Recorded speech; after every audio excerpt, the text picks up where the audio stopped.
Voyage mémoriel en Charente, c'est tout un symbole pour les Mosellans et en particulier pour Hubert Siebenschou, Sébastien Marchal, Arnaud Schlippi et Loïc Godveles qui sont sur le plateau de Mosaïque pour témoigner. Bonjour à tous les quatre. Bonjour. Et merci beaucoup de participer à cette émission.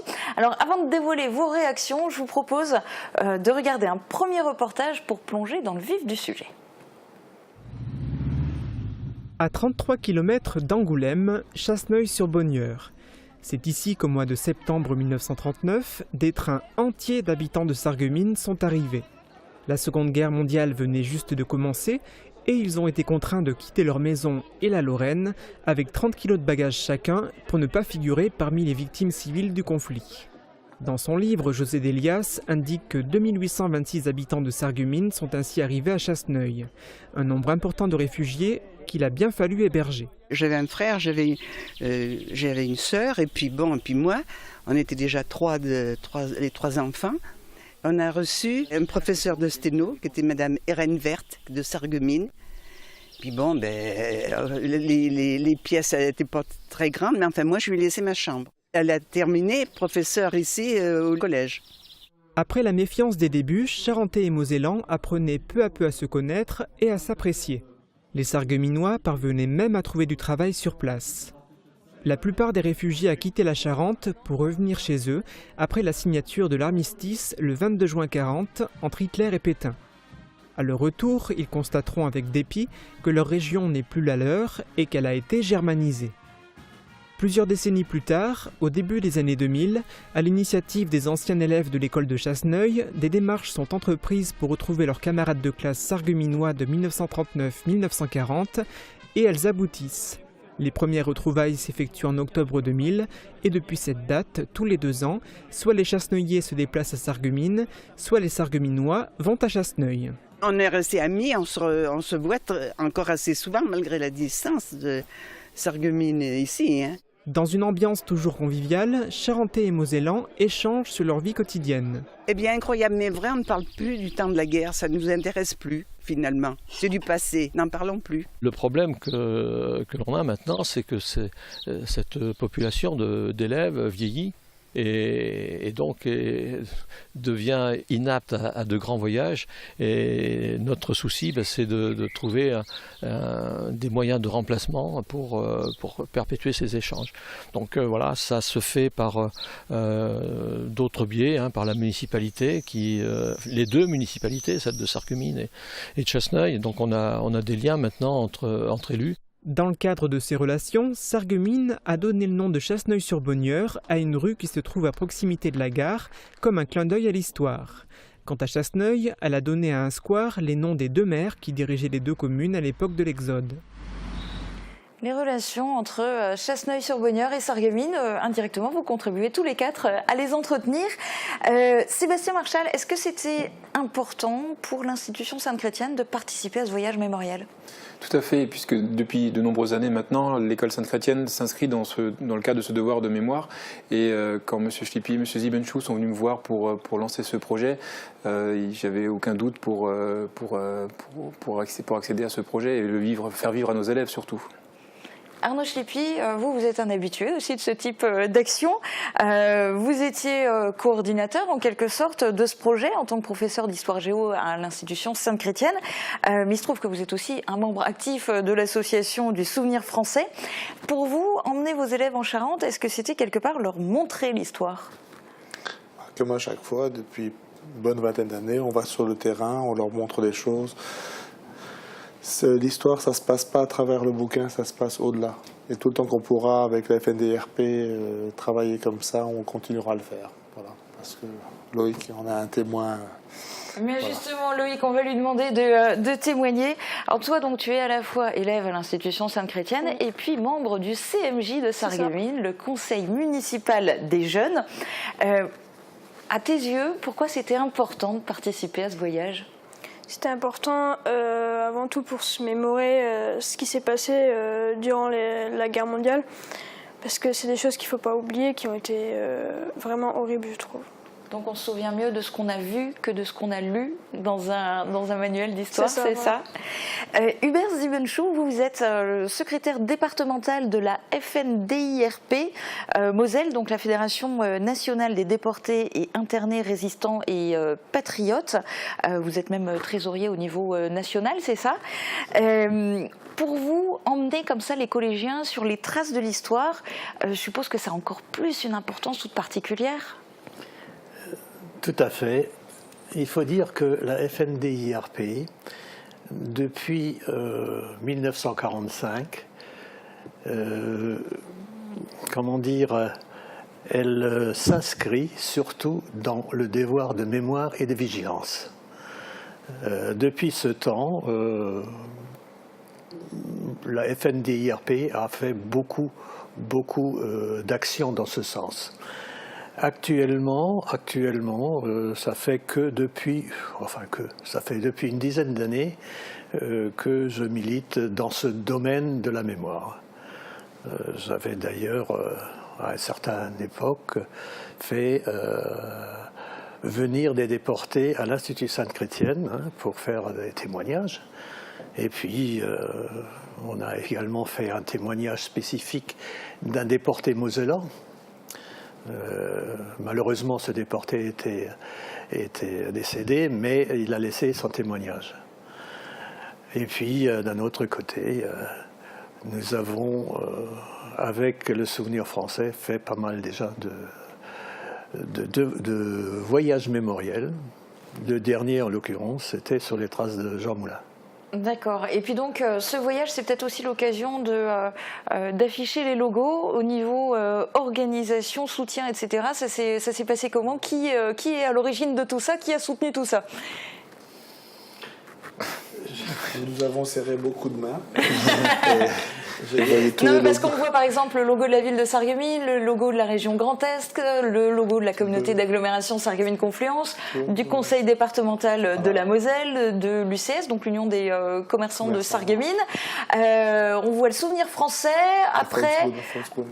Pardon ? Le Volksbund aussi. Ah oui, et le dernier, c'est celui de la FN... Celui des déportés, oui. Ok, comme ça on les a tous cités, oui. Et c'est aussi l'occasion de les remercier parce que c'est aussi grâce à eux si à travers ce voyage mémoriel, les collégiens et d'ailleurs l'ensemble des participants ont pu voir l'histoire et vous allez le constater par vous-même en images. 21 mètres de haut, un poids de 2000 tonnes. Érigé sur une colline de Chasseneuil-sur-Bonnieure, le mémorial de la Résistance célèbre la mémoire de ces hommes et de ces femmes courageux qui ont lutté contre l'occupant durant la Seconde Guerre mondiale. Un travail de sape, de harcèlement, de sabotage, effectué au péril de leur vie contre les Allemands, mais aussi contre les collaborateurs français. Certains d'ailleurs sont morts en luttant pour la patrie, comme en ce jour funeste du 8 mai 1944, où 33 jeunes âgés de 18 à 51 ans ont été fusillés. Parmi eux se trouvait le Sarregueminois Edgar Lostetter. Générosité, idéal, courage, vaillance, abnégation, désintéressement personnel, voilà les vertus qui les guidaient. Ils furent nobles, ces grands hommes et femmes de la Résistance, qui fut une entreprise audacieuse et efficace. Elles furent nobles et grande, les fortes françaises libres. 73 ans après la capitulation du Reich, la délégation sarregueminoise a profité de son voyage en Charente pour participer à une cérémonie commune au pied du mémorial de la Résistance avec les habitants de Chasseneuil. Les élèves de l'institution Sainte-Chrétienne étaient forcément impressionnés en découvrant les 2255 sépultures de soldats et de résistants alignées autour du monument. Entendez-vous dans nos campagnes mugir ces féroces soldats qui reviennent jusque-là au bras, égorger vos fils et vos compagnes. C'est important de se souvenir de tous ceux qui ont combattu, qui sont morts pour nous, pour qu'on puisse maintenant être heureux là, ici en France, qu'on soit libre. Nos jeunes de Sarreguemines ont été vraiment d'une tenue irréprochable et parfaite. Ils ont aussi profité de leur séjour à Chasseneuil pour visiter la maison de la résistance René Michaud, qui conserve des souvenirs du maquis Bir Hakeim, composé de résistants qui menèrent la vie dure aux Allemands de 1943 à 1945. Ils participèrent notamment à la libération d'Angoulême le 1er septembre 1944. Sur place, la délégation sarregueminoise a été impressionnée en faisant la connaissance d'un vétéran du maquis, en pleine forme, malgré ses 97 ans. À Vibrac, les élèves ont découvert le destin tragique d'une figure de la résistance. Il s'appelait Claude Bonnier et avait été envoyé par Londres en 1943 pour organiser les maquis du sud-ouest de la France et préparer les opérations de sabotage en vue du débarquement. Il fut parachuté ici, à Vibrac, en profitant du reflet de l'eau du fleuve Charente pour se situer. Claude Bonnier, alias Hypoténuse, son nom de résistant, a été donné par un informateur puis arrêté par la Gestapo. Il préféra se donner la mort plutôt que de fournir des informations à l'ennemi. Autre martyr de la résistance, Charles Reichenmann, natif de Saint-Louis-les-Bitches. Résistant du premier jour, il a formé en 1942 un groupe de combattants composé de prisonniers évadés ainsi que de Lorrains et d'Alsaciens réfugiés dans la région de Tarbes. Agent secret, il a dirigé le réseau Revers qui a réceptionné beaucoup de parachutage, d'armes et de munitions. Arrêté à Angoulême le 10 mai 1944, Charles Reichenmann est exécuté en août 1944 à Buchenwald. Allons enfants de la patrie, le jour de gloire est arrivé. Contre nous de la tyrannie, l'étendard sanglant élevé, l'étendard sanglant élevé.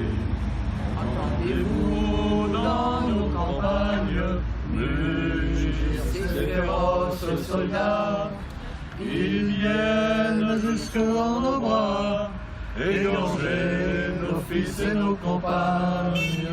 Ce qui m'a ému, c'est qu'on est, ou troublé plutôt, c'est qu'il y a juste une petite plaque dans une rue et que cette petite plaque, tout le monde passe à côté et personne ne fait attention et finalement c'était un résistant, c'était quelqu'un un héros de la guerre et qui doit donner des leçons à notre jeunesse. Une cérémonie d'une grande solennité s'est également déroulée devant la gare d'Angoulême au monument de la déportation.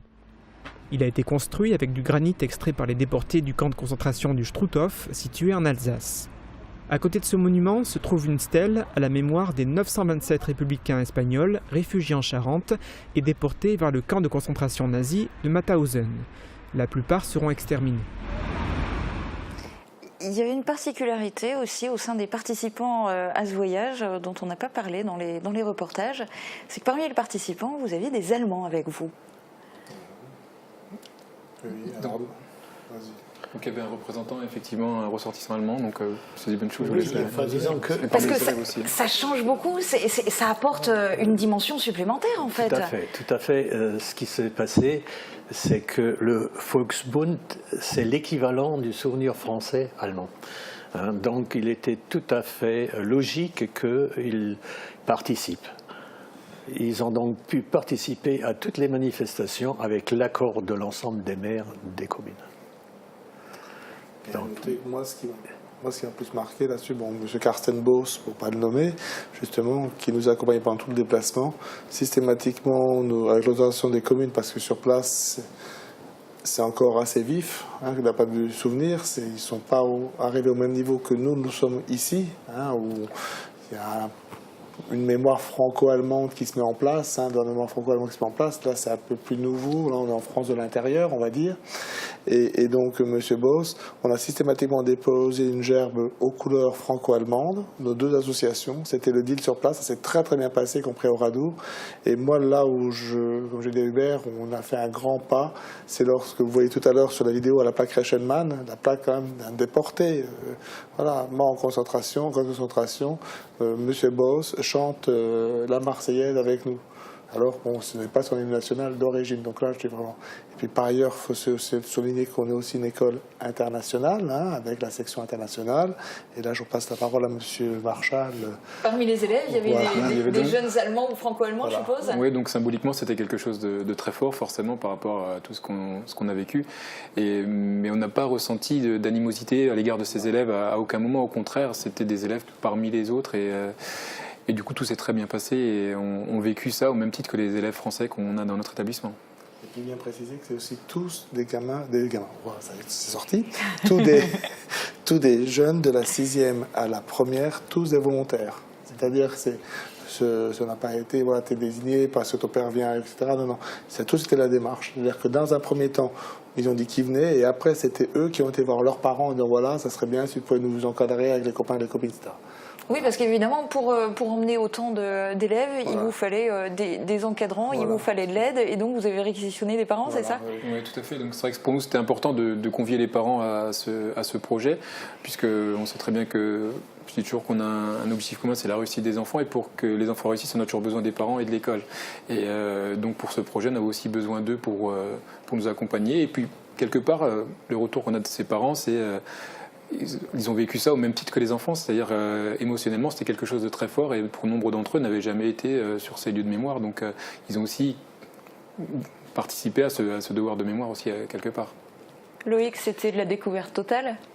Non, j'ai fait plusieurs cérémonies à des monuments aux morts grâce au CMJ, donc c'était pas la première fois, mais c'est quelque chose que j'aime bien. Voilà. La relève est là pour transmettre. Et s'arrêter, M. Zibenchou, il reprendra le relais. Ouais, non, mais c'est bien. Alors, parmi toutes les étapes qu'il y avait dans votre voyage, vous avez eu aussi, tous les quatre, la chance de rencontrer le dernier survivant du massacre d'Oradour-sur-Glane.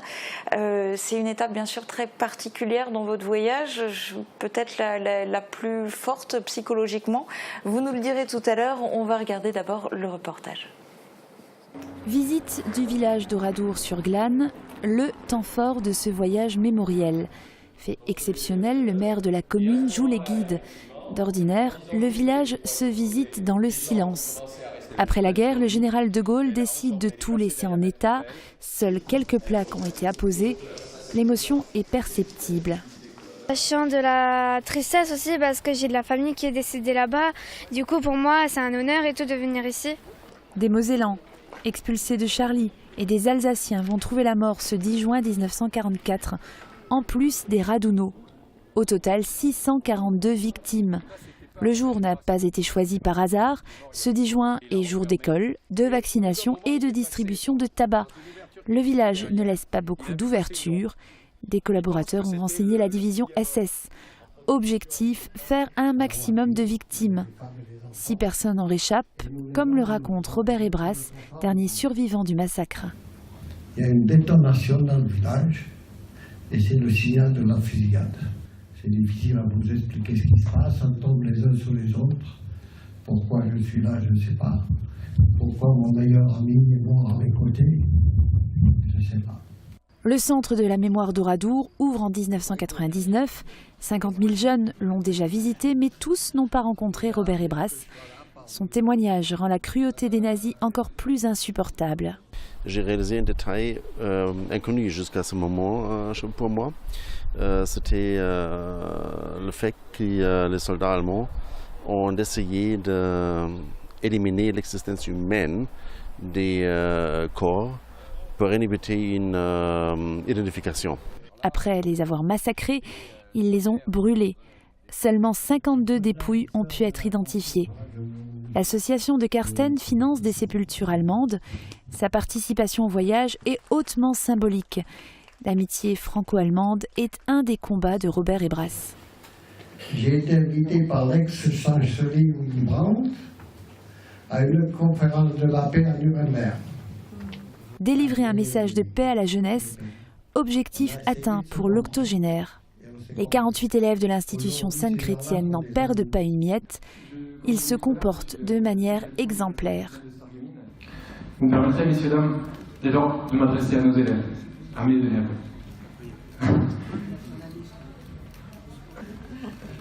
Je suis fier de vous. Notamment lorsqu'ils animent la cérémonie commémorative. Ce qui est émouvant, c'est leur écoute, le recueillement, l'attention de ce qu'ils voient, de ce qu'ils entendent. On les sent très, très attentifs aux leçons qui sont données, mais également à ce qu'ils peuvent apprendre et ce qui va leur apporter justement cette assise d'être des jeunes adultes éclairés et responsables. Et je ne sais pas quel sera le retour hein, sur un certain nombre d'élèves. Il y en a qui vont très vite passer à autre chose, probablement, c'est normal quand on est ado, et d'autres chez qui cette idée va rester et qui, pour quelques-uns, auront envie de revenir sur ces lieux-là. 44 familles mosellanes ont été massacrées à Oradour-sur-Glane. Si la Seconde Guerre mondiale fait partie du programme scolaire, ces élèves étaient tous volontaires pour effectuer ce voyage. De quoi présager un intérêt futur pour l'histoire locale. C'est un pèlerinage de visiter les ruines du village martyr. On sent l'émotion particulièrement forte au cours de la visite à Oradour. Je pense que de toute façon, l'ensemble du voyage a été très fort pour vous. Ça sera le mot de la fin du coup, mais j'aimerais bien que chacun d'entre vous me dise ce qui l'a le plus marqué au cours de ce voyage, parce que c'était finalement peut-être pas Oradour ou peut-être des choses, des rapports avec des gens, je sais pas. Sébastien Marchal, qu'est-ce qui vous a le plus marqué? Alors moi, il y a deux choses qui m'ont marqué. La première, c'est l'accueil qu'on a reçu à Chasseneuil de la municipalité et de toutes les personnes qui gravitaient autour de ce projet, parce que c'était vraiment très chaleureux. Et la deuxième chose, je l'ai souligné, on l'a vu dans le reportage, l'attitude des élèves.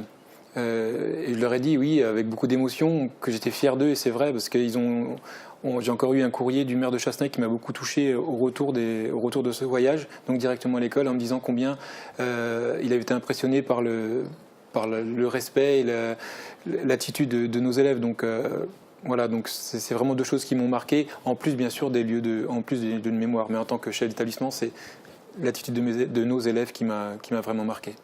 Loïc, qu'est-ce qui t'a le plus marqué, toi? Alors, ce qui m'a quand même le plus marqué, c'était Oradour, parce que c'est une histoire que je connaissais pas avant d'y être allée. Et j'ai trouvé que c'était vraiment quelque chose d'horrible, ce que les nazis ont pu faire là-bas. Voilà. Arnaud Schlippi.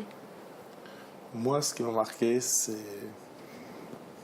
l'ensemble du projet, mais aussi le fait que l'on ait été accompagné du début à la fin, que ce soit par les pouvoirs publics, que ce soit par les commerçants de Sarreguemines, que tout le monde ait rendu possible ce projet, puisque si on n'avait pas été, on va dire, financé, on n'aurait pas pu arriver au bout du chemin. C'est le nerf de la guerre, c'est ça. Et puis aussi un nouveau partenariat naissant avec mon chef d'établissement. Voilà. Et qu'il soit venu avec nous. D'accord, sa fille est avec nous, d'accord, on est OK, voilà. Il a peut-être craint pour sa fille, il s'est dit, voilà, je ne laisse pas partir avec. Voilà. Non, mais objectivement, voilà, qu'on travaille le travail de mémoire avec M. Marchal, c'était aussi important pour moi, comme avec Mme Müller-Becker d'ailleurs, voilà, qui nous a accompagnés pendant tout le séjour. Et pour vous, Hubert Siebenschou, ça sera le mot de la fin. Qu'est-ce qui vous a le plus marqué dans ce voyage? Enfin, je dirais qu'il y a 2 points. Le premier point, c'est que nous avons commencé ce voyage, à étudier ce voyage, c'était en septembre de l'année dernière. Et donc, il a fallu faire toute la paperasserie, et ça, c'était excessivement dur, en attendant les réponses, en ne sachant pas vraiment où on va aller.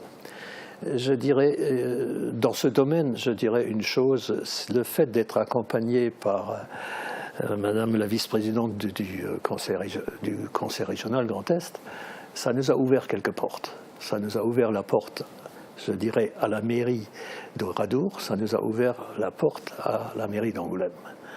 Ça, c'était, pour nous, c'était aussi un petit peu primordial. Le deuxième point, c'est Oradour. Vous savez, j'ai été déporté, j'avais 1 an et demi. Et puis, Oradour, avec les témoignages, tout ça, ça m'a vraiment foutu un coup. Mais enfin, j'ai quand même pu visiter Oradour grâce aux jeunes, parce que j'avais des problèmes de marche, des problèmes de cheville. C'est les jeunes qui ont poussé le fauteuil roulant à travers le village d'Oradour. c'était pas facile. C'était pas facile. Bon, pour le reste, il n'y a pas vraiment trop de problèmes.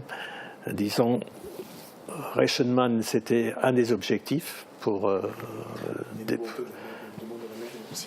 C'est aussi une demande de la mairie aussi, puisque M. Reichenmann a séjourné, était sargueminois à une époque aussi. Tout à fait.